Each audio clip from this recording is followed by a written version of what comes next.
चलिए आपको लेके चलते हैं सीधे दिल्ली। राजीव तिवारी ने सुमिदानंद सरस्वती से बातचीत की, क्या कुछ कहा सुनिए। धन्यवाद। क्या माना जाए, क्या आपको पहले से अनुमान था आप लोगों को कि इतनी प्रचंड जीत मिलेगी?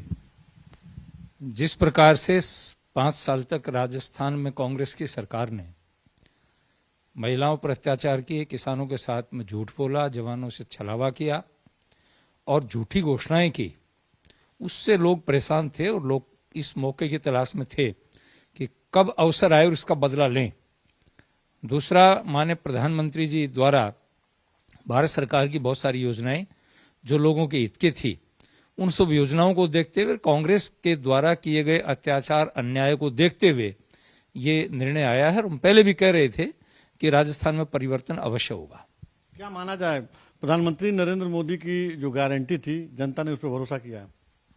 इसमें कोई दो राय नहीं है। भारत की जनता माननीय प्रधानमंत्री जी पर विश्वास करती है और उन्होंने जब भी जो बात कही है उस पर खरे उतरे हैं, पूरे उतरे हैं, और इसलिए मोदी जी की गारंटी पर लोगों ने विश्वास किया है और कांग्रेस की जो गारंटियां थी उनको रिजेक्ट कर दिया, उनको फेल कर दिया। इसलिए राजस्थान में भाजपा की सरकार बनी है।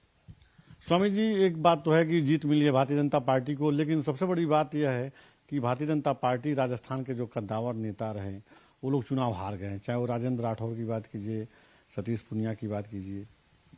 ये दुखद है।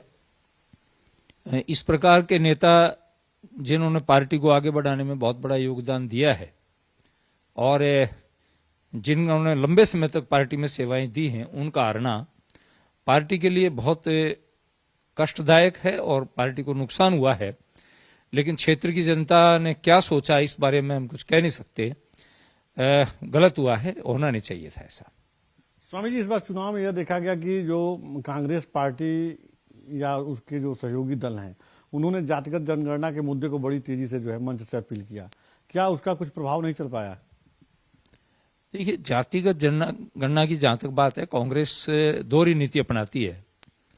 कांग्रेस पार्टी ने ही किसी समय में इसको रिजेक्ट किया था कि जातिगत जनगणना नहीं होनी चाहिए, और आज जब कांग्रेस बैकफुट पर है, कांग्रेस हारती जा रही है, तब कांग्रेस पार्टी कहती है कि जातिगत जनगणना होनी चाहिए।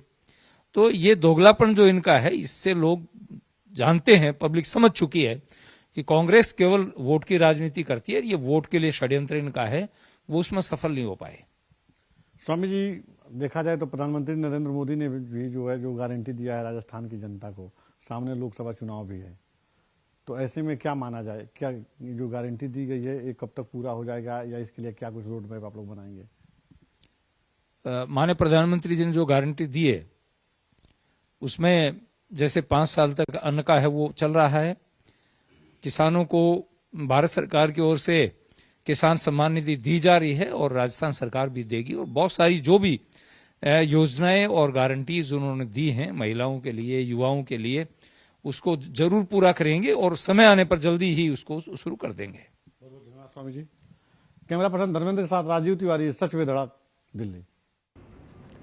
चलिए इसी के साथ फिलहाल के लिए इस बुलेटिन में इतना ही। देश दुनिया की तमाम खबरों के लिए आप देखते रहिए सच बेधड़क। नमस्कार।